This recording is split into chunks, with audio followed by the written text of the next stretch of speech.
Clerk. First reading, a bill for an act to amend the Migration Act 1958 and for related purposes. The call to the member for North Sydney. I move that this bill now be read a second time. The member has the call. Thank you, Mr Speaker. I rise to present the Migration Amendment Limits on Immigration Detention Bill 2023. To explain it, however, I need to take you back to the period preceding Christmas in 2014. At that time, I was working with a motivated and compassionate group of Australians who could no longer sit silently as our government arbitrarily and indefinitely detained children in offshore detention centres.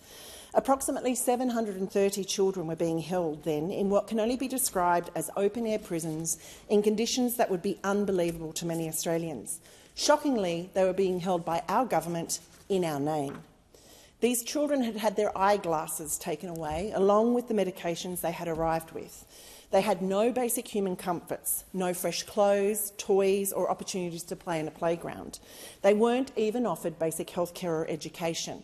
Many had been there with their families for months, if not years, and with reports of children as young as 10 attempting suicide, people like myself could not accept our country making children collateral damage for domestic policies.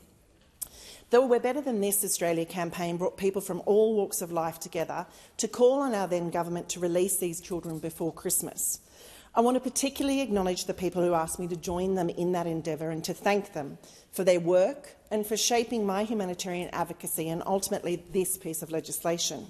To Steve Gray, Rose Scott, Narita Rosawayu, John Bevans, Brian Brown and David Steindl, then, thank you. The Migration Amendment Limits on Immigration Detention Bill 2023 does two things. Firstly, it introduces a 90-day limit on immigration detention. This limit can only be extended if the minister decides that, having regard to the principles of international law, an extended period of detention is necessary as a last resort, reasonable and proportionate. Importantly, however, the bill also provides any extension of detention by the minister is reviewable by the Administrative Appeals Tribunal. I present this bill today and invite the government to accept it as it is consistent with the policy reform they themselves have said they will pursue, limiting immigration detention to 90 days. Every day we delay, another day a person is left languishing. There is no place for indefinite detention in our modern democracy. Secondly, while it seems extraordinary that this would even be necessary, this bill prohibits the detention of minors in accordance with our human rights obligations. The Convention on the Rights of the Child contains numerous rights relevant to child refugees that Australia currently blatantly denies through immigration detention. The obligation to make all decisions in the best interest of the child, to not separate children from their families, to protect children from all forms of violence and abuse, and special protections for children who either are a refugee or are seeking refugee status are not currently honoured by our detention regime. Australia has a responsibility to protect human rights of all seeking asylum on our shores, regardless of how or where they arrive. These rights are not optional, Mr Speaker. We do not get to decide when we uphold them, nor for whom. Indeed, setting them aside in any circumstance is a slippery and dangerous notion. Australia's immigration regime is unique in the world, uniquely cruel, and a unique denial of basic human rights. There have been at least 37 suicides related to immigration detention in the last 10 years alone. And in the same period, it is estimated the regime has cost the Australian taxpayer $9.7 billion, with offshore processing expecting to cost us $485 million in this year. We have not only been diminished as a nation, but all of us, in whose name successive governments have acted, have been reduced on a fundamental human level. 10 years ago, the then Immigration Department aimed to process applications for onshore protection visas within 90 days. Yet, as of March this year, the longest a person has been held in detention is 5,766 days, or nearly 16 years.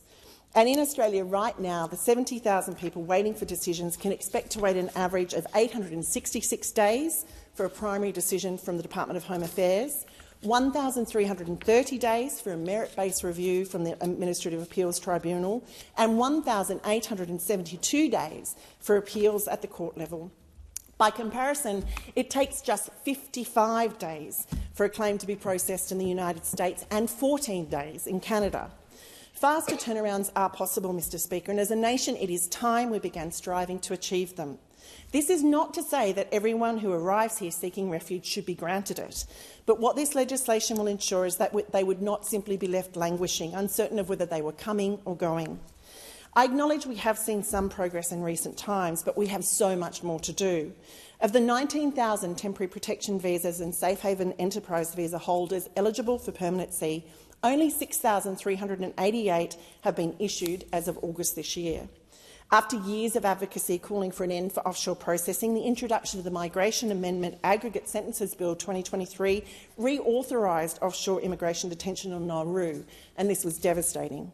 We have publicly witnessed the inhumane policies of hotel detention, and I acknowledge the advocacy of Mustafa Moz Hassanabad today.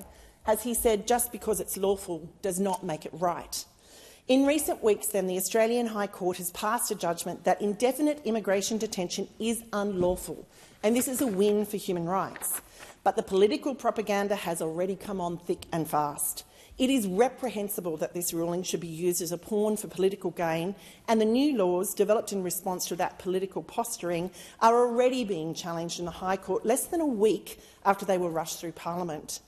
By contrast, today's bill has been in the works for a long time. For decades now, some of the bravest advocates have been calling for a just immigration system in this country, one that reflects the human rights obligations Australia owns, and I add my voice to their calls today. In the words of the remarkable Zaki Hidari, refugee and advocate, if Australia wants to shape the world for the better, it must start at home. I commend this bill to the House.